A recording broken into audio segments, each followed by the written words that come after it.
Stan, here we are in the library room. Right, so I've been buying again, can't stop myself. Cheap military items, I can't keep my fingers off them. Not this is strictly military. So what is this? Today a bit of man flu going on. Lesney products, they who created the Matchbox name. So Lesney products, diecast models, these are quite obviously aimed at children. And they were a British company, Lesney Products and Company Limited. As I've said, they made the Matchbox name in 1953. So they were in existence from 1947 to 1982. So the founders, Leslie Smith and Rodney Smith, not related, combined their names, Leslie Rodney, to make Lesney. They were school friends who'd served in World War II in the Royal Navy together. Later on, an engineer, John Jack Odell, joined them, and this started the factory. They started their operations in a derelict pub, the Rifleman, before moving to a factory in Hackney, which became synonymous with the company. Rodney Smith later left the company, thinking there was no future in it. Odell's daughter kept bringing home, so this is where the origins of the Matchbox name allegedly comes from. She kept bringing spiders home in matchboxes. So he said, stop doing that, and I promise I'll make a toy that will fit in a matchbox. So they say. July 1982, the company went bankrupt, but the Matchbox name was bought by Universal Holdings. Jack Odell went on to form Lado, which is a reverse of his surname. And this was he got this from the days when he was in the African desert, World War II. So he didn't forget his radio call sign, apparently. Now, I used to have quite a large collection of die-cast cars, but I think sold them off as my military collection grew. Now, this is a standard Vanguard, and you see the name there, Lado PLC, made in England.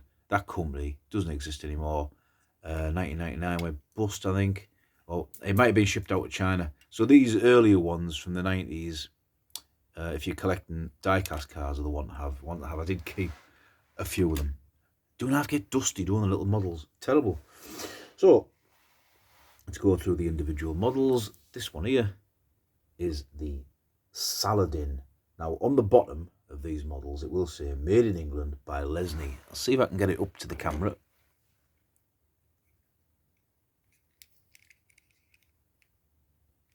It's not going to play. Is it going to play? There we go, upside down. Saladin armoured car, made in England. Oh, come on.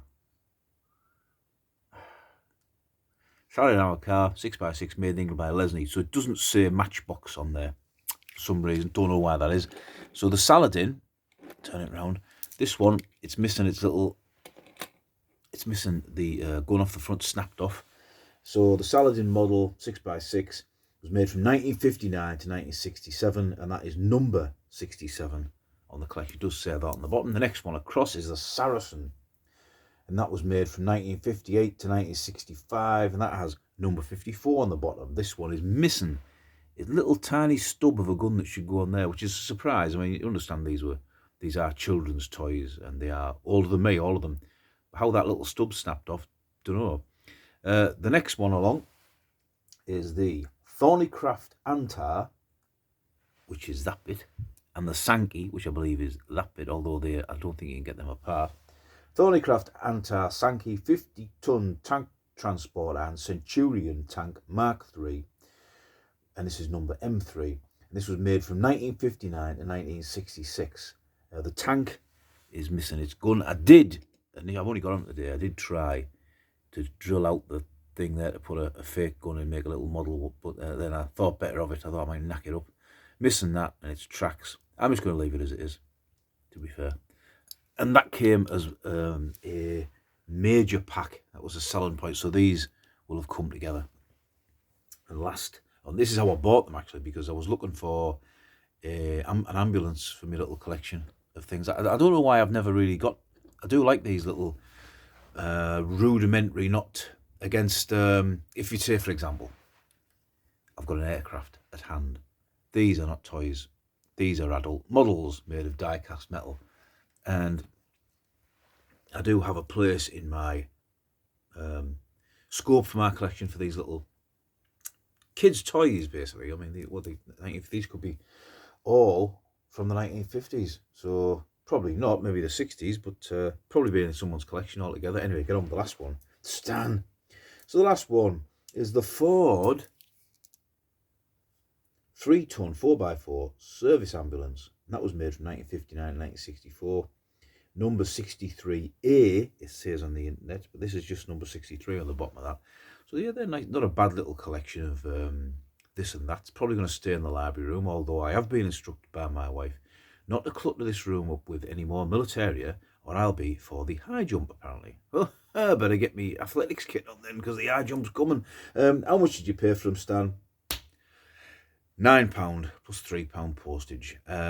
Okay, missing its gun, missing its gun, missing its gun and tracks. But the tank transport is complete. The ambulance is complete, if a little bit tatty paintwork wise. I think 13 quid. What's that? 5 models into 30, couple of quid each, £2.50 each. That's not bad, is it? If you're a car boot sale, would you pay £2.50 for that minus its gun or not? I think I would, because I remember toys like this as a kid, and they're obviously going to get little fragile bits are going to get snapped off. It's just part of the model's history. So don't go try and restore it like I did. I want to leave it as it is. So this is Stan, and I've got another video coming up later on, maybe, of a successful restoration. Anyway, this is Stan, and I will see ya.